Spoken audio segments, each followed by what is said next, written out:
രാഷ്ട്രീയ പ്രവർത്തകർക്ക് പറ്റുകയുള്ളൂ. ഞങ്ങളെ പോലെയുള്ള തൃണമൂൽ പ്രവർത്തകർ ഈ അൻവറിസത്തിനെ ചോദ്യം ചെയ്യുകയും ഒരിക്കലും അൻവറിസം അവിടെ വാഴാൻ ഞങ്ങൾ സമ്മതിക്കില്ലെന്ന് അടിയുറച്ച് പറയുന്നു.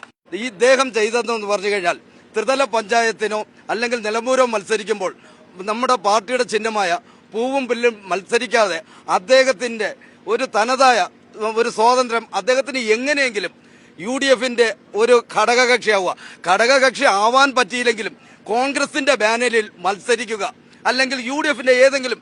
അപ്പോൾ ഇദ്ദേഹം തന്നെ ലീഗിനെ കാണുന്നു, കോൺഗ്രസിനെ കാണുന്നു. ഇത് ഒന്നും തന്നെ ഒരു എല്ലാവരെയും കൂടിയാലോചിച്ചുകൊണ്ട് എന്ത് ചെയ്യണമെന്ന് ഒരു മീറ്റിംഗിലൂടെ അൻവർ എടുത്തിട്ടില്ല. അൻവർ ഏകപക്ഷീയമായിട്ട് എടുക്കുന്ന തീരുമാനങ്ങൾ താഴെക്കട്ടിലുള്ളവരെ അടിച്ചേൽപ്പിക്കുകയും അവരെയൊക്കെ അടിമകളായിട്ട് കൺവീനർ കോർഡിനേറ്റർ എന്ന് പറഞ്ഞുകൊണ്ട് അദ്ദേഹം രാഷ്ട്രീയം നടത്തുന്നു. ഇന്നലത്തെ ഒരു പ്രസ്ഥാനം, ഞാൻ ബേപ്പൂരിൽ മത്സരിക്കുന്നില്ല, ഞാനൊരു സ്ഥലം കണ്ടിട്ടുണ്ട്, അവിടെയേ മത്സരിക്കുള്ളൂ. എന്ത് നിലപാടാണ് ഈ അൻവർ എടുക്കുന്നത്? ഒരു മനുഷ്യനായ അവന് വ്യക്തിത്വം വേണം. ആ വ്യക്തിത്വത്തിന്റെ കീഴിൽ, ആ നിലപാടിന്റെ കീഴിൽ അടിയുറച്ച് വിശ്വസിച്ച് നിൽക്കാൻ ഞങ്ങളെപ്പോലെ രാഷ്ട്രീയ പ്രവർത്തകർക്ക് പറ്റുകയുള്ളൂ. ഞങ്ങളെ പോലെയുള്ള തൃണമൂൽ പ്രവർത്തകർ ഈ അൻവറിസത്തിനെ ചോദ്യം ചെയ്യുകയും ഒരിക്കലും അൻവറിസം അവിടെ വാഴാൻ ഞങ്ങൾ സമ്മതിക്കില്ലെന്ന് അടിയുറച്ച് പറയുന്നു.